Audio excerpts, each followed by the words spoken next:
गालिब फाहमी में खुश आमदीद। गालिब जितने बड़े शायर हैं उतने बड़े मुसव्विर भी हैं। हमारा आज का इंतखाब शेर की बजाय एक पेंटिंग है जो समझने से ज़्यादा देखने से मुताल्लिक है। गालिब फरमाते हैं, तमाशा के ए महवे आईनादारी, तुझे किस तमन्ना से हम देखते हैं। सबसे पहले मुश्किल अल्फाज के मुआनी पर एक नज़र करते हैं। तमाशा मुराद देख नज़ारा कर, महव हो जाना, खो जाना, आईनादारी, आईना सामने रखना। शेर का मफहूम कुछ यूँ होगा, आईने में अपने जमाल को देखकर महव होने वाले, ज़रा इधर तो देखो, हम तुम्हें किस हसरतो हैरत से देख रहे हैं। महबूब की तगाफुल शारी, खुद पसंदी और नरगसियत का बयान इससे ज़्यादा खूबसूरत पैराए में मुमकिन नहीं है।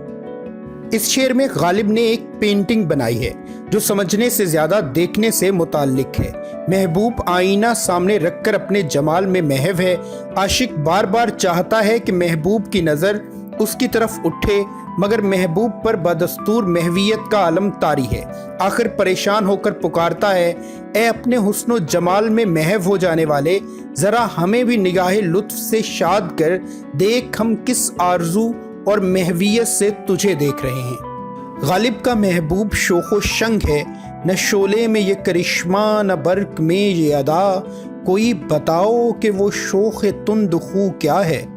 लताफ़त व नज़ाकत का मरक्का है, सर्व कामत परिवश मारो खुराने खुल्द से बढ़कर खुर्शीद जमाल है। ऐसे में जब वो आईना देखे तो महवियत और फरेफ्तगी का आलम बैदस कयास नहीं है।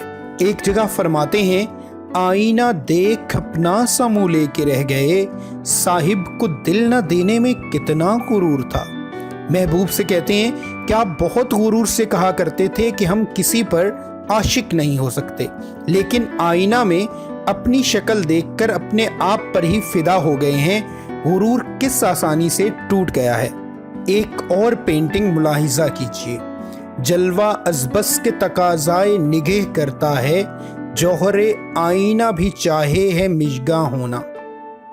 शेर का मफहूम कुछ यूँ है, यार का जलवाए हुस्न बहुत ही ज़्यादा तकाज़ाए दीद करता है, इसलिए उसके हुक्म की तामील में आईना आँख और उसके जौहर यानी खुतूत पलकें बन जाना चाहते हैं। इस शेर के ताल्लुक से तशरीह तलब शेर की वजाहत का एक पहलू ये भी हो सकता है कि महवे आईनादारी, आईना को छोड़ हमें देख कि तेरी हालत आईनादारी में आईना से ज़्यादा हैरत ज़दा बन गए हैं।